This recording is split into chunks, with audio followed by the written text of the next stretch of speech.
Hi, I'm Joni Patry, and welcome to my YouTube channel. Well, today I want to talk about an amazing astrological aspect.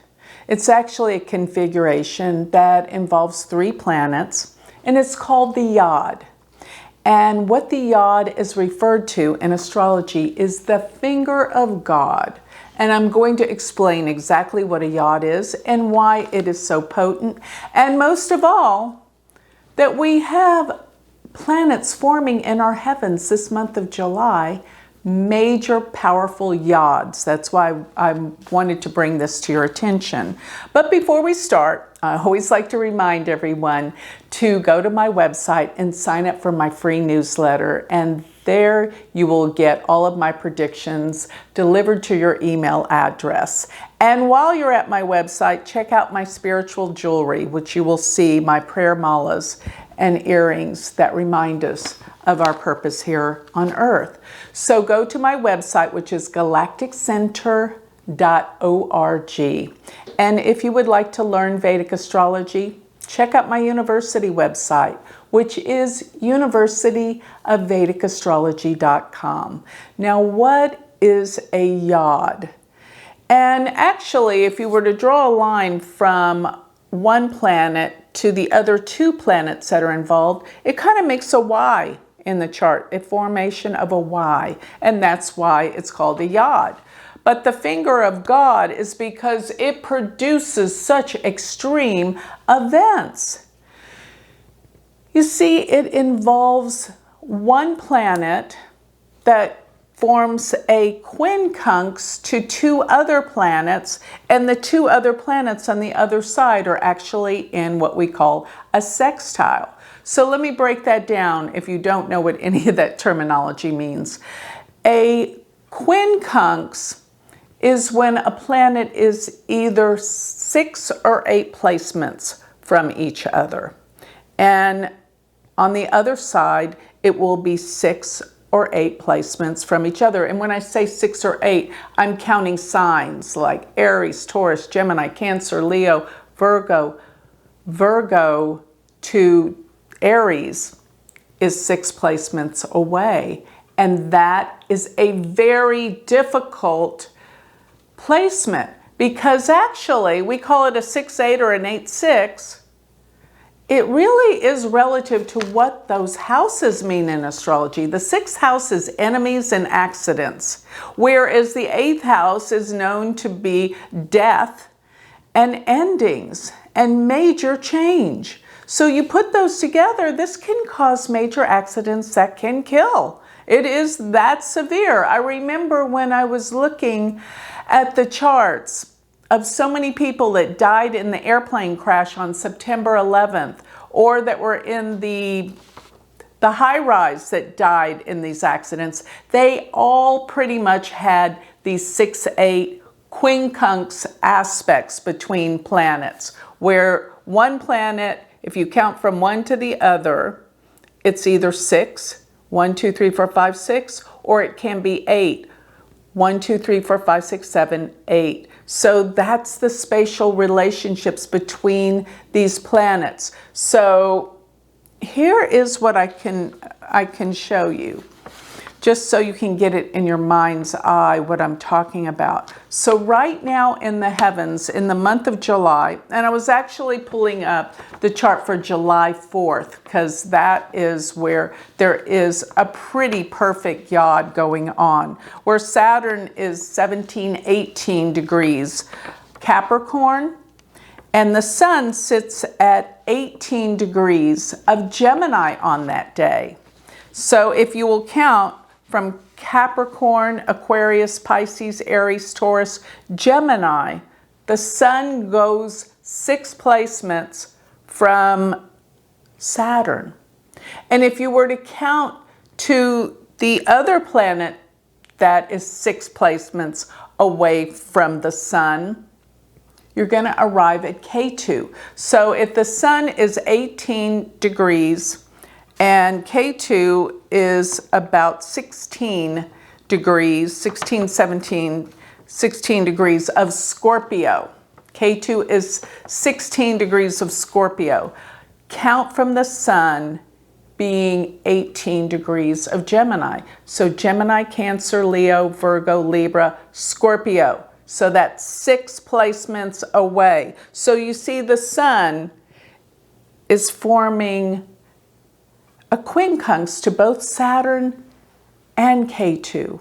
And if you will count from Saturn to K2, which is a sextile, is 3 signs away. So K2 being in Scorpio, to where Saturn is in Capricorn, Scorpio, Sagittarius, Capricorn. So that's 3 signs away, which is 60 degrees, which is a sextile. So that's what forms a yod. When 2 planets are 3 signs away, but a third planet, both of them form a quincunx, which is actually 150 degrees, but just look at it in terms of 6 placements away. And when you have this, here's the thing.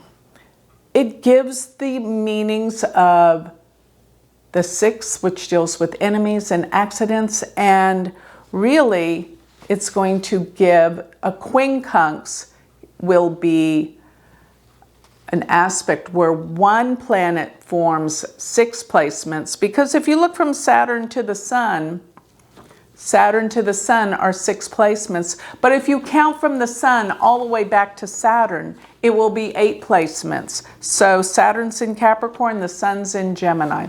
Gemini, Cancer, Leo, Virgo, Libra, Scorpio, Sag, Capricorn. So you see, a quincunx, when you go from 2 planets, from one back to the other, it's a 6-8 relationship, which gives accidents and endings. So enough of the calculations. Let me tell you what it's going to mean for you, because this is what everyone's here really to better understand. What is this astrology? What is this yod telling us? And by the way, soon after, Mercury comes into the position where the Sun is and forms another yod between Saturn and K2.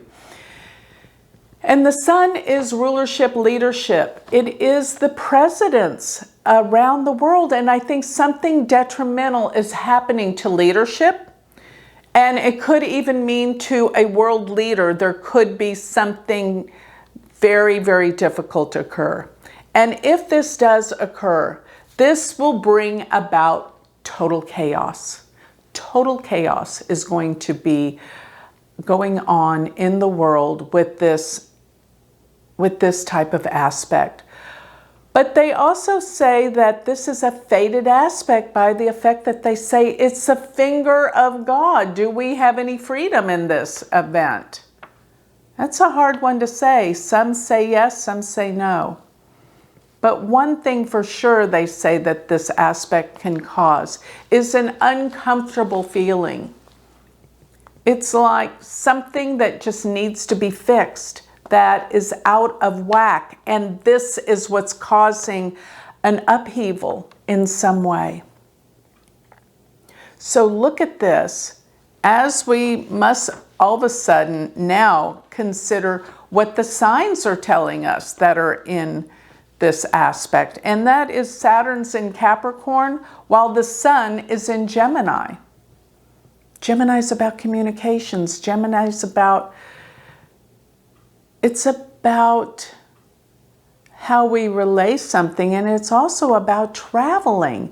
And Saturn being in Capricorn deals with some kind of government, which maybe an aircraft involved here may have a problem with carrying a world leader, something to that effect.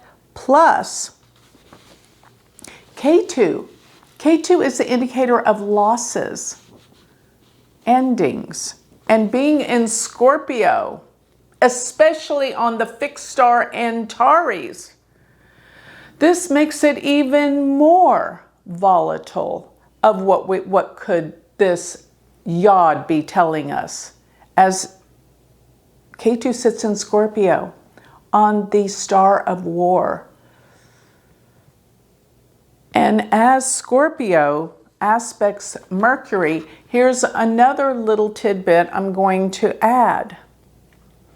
The sun in this chart is very, very close to the sun that is in the United States birth chart, which is the chart for July 4th, 1776. Now, the reason why the sun is not the exact degree that it was in 1776, which it was at 21, 22 degrees of Gemini, now it's at 18, is because precession. And that is what makes Vedic astrology different from Western tropical astrology, because Vedic astrology takes into account the movement of the stars. Therefore, the signs are different. This is the true placement of where the sun is today. 18 degrees of Gemini, not 22 degrees of Gemini that it was in 1776. You see, the sun has shifted backwards 2-3 degrees, which, as in precession, all the planets shift backwards 1 degree in the zodiac every 72 years. So that is why we have a different placement for the sun.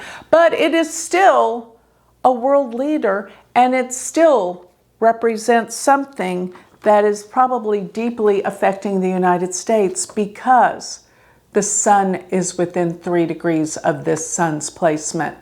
And even Jupiter in the United States chart sits at 15 degrees of Gemini, and the sun here is at 18. We have some major aspects with a yod affecting the chart for the United States, and it can be affecting many different countries depending on, in the world, if they have placements around the degrees of 16 to 19 degrees of Scorpio, Capricorn, or Gemini. Then they have a planet tied into this yod, which is, let me remind everyone, a destiny point. Something of a destiny is here and occurring in the world. Wake up, look around, see what we're about to learn. That is the power of what astrology can teach us, and better help us navigate through our lives in circumstances, events, and situations. This is the divine science. So wait and see what will be revealed. So with that, I'd like to close. If you would like more information on me, always remember, go to my website, which is galacticcenter.org. And if you want to study Vedic astrology, go to my university website, which is University of Vedic Astrology.com. Thank you.